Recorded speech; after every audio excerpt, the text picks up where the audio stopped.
রুহুল আমিন। আমি একজন ব্যবসায়ী। আমাকে কেন বিভ্রান্তির মধ্যে আমাকে ফালাতে চাচ্ছে, হ্যাঁ করতে চাইতেছে। আমিও চাই এটা বের হয়ে আসুক। কে বা কারা এরকম মানে অনলাইনের মাধ্যমে যাচাই বাছাই না করে মিডিয়া ভাইয়েরা এগুলা সঠিকটা না তুলে ধরা, একটা মানুষে বলল যে তুলে ধরলো যাচাই বাছাই না করে যে আমি নাকি মাদকের সেল্লার দাতা, মাদকের সেল্লার দেই। আক্তারের সাথে আমার কোনো একটা ছবি নেই, বলতে পারতো না। কারো সাথে আমার নেই। এই নির্বাচনে অনেকে ভোট দিছে, অনেকে আমার কাছে আইছে, অনেকে ফুলের মালা দিছে, অনেকে এখানে এটা জেলা বিএনপির অফিস। আমি এটা দেখশন দেখতে আমি আছি এখানে।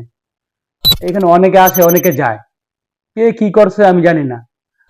ওই যে একটা পোলার নামে ছবি দিয়ে আমার সাথে করলো, হৃদয় নামে, ওর তো কোনো একটা দলীয় প্রোগ্রামের মানে আমলিক যে করছে কোনো দলীয় প্রোগ্রামের কোনো ছবি নাই। প্লাস এই ওর কোনো একটা মামলা নাই। আর একটা ছাত্র বৈষম্য মামলা নতুন করে দিল। ও ভোটও দিছে, দেখেন ভোটও দিছে। ওর ভোটের ছবি মানে ছবিও আছে, ভোট দিছে। তো আওয়ামী লীগ কেউ যদি করে থাকে, তাকে দেখা গেছে অন্যায়ের পথে আর অন্ধের পথে দেখা গেছে জোর করে হাঁটাইছে অনেকে। তারা এখন ওই পথ থেকে বের হয়ে আসতে চায়। এই জন্য যে কেউ থামিয়ে দিতে, একটা গ্রুপ থামিয়ে দিতে চায়। ভাই, এই দেশে, এই দেশটা সবার। যারা অপরাধ করছে তারা পলাই গেছে, আর যারা অপরাধ করে না তারা দেশই আছে।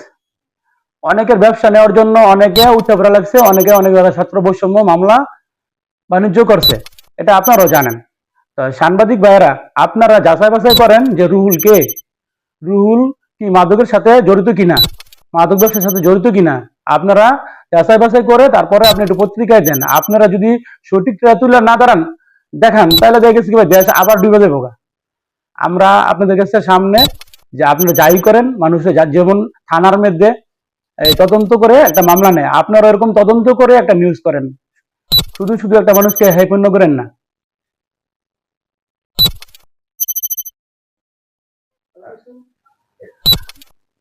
তবে দুইটা কথা বলতে চাই পত্রিকা সম্পাদক মালিকদের ভাইদের কাছে, যে আপনারা যে নিউজগুলো আপনারা করেন একটু যাচাই বাছাই করে করেন। বিগত আমলে যেভাবে চলছে, আমরা চাই না দেশটা ওইভাবে চলুক। সত্যিটা আপনারা তুলে ধরেন, মিথ্যাটা আপনারা তুলে ধরেন না। আপনাদের কাছে আমার একটা আকুল রিকোয়েস্ট যে আপনারা সত্যের পথে থাকুন, মিথ্যার পথে না হাঁটুন। আর শুধু শুধু একটা মানুষকে নিয়ে হয়রানি স্বীকার করবেন না। একটা কুচিক্রু মহল আমাকে হ্যাপূর্ণ করার জন্য, মানে আমাকে ডিস্টার্ব করার জন্য বিভিন্নভাবে পত্রিকার মধ্যে ওনারা তুলে ধরছে আমি খারাপ। তাদের কাছে আমি বলতে চাই, আমি যদি খারাপ থাকি আমাকে যাচাই বাছাই করেন, যাচাই বাছাই করে তারপরে একটা নিউজ করেন। এটা আপনাদের কাছে আমার একটা আবেদন রইল।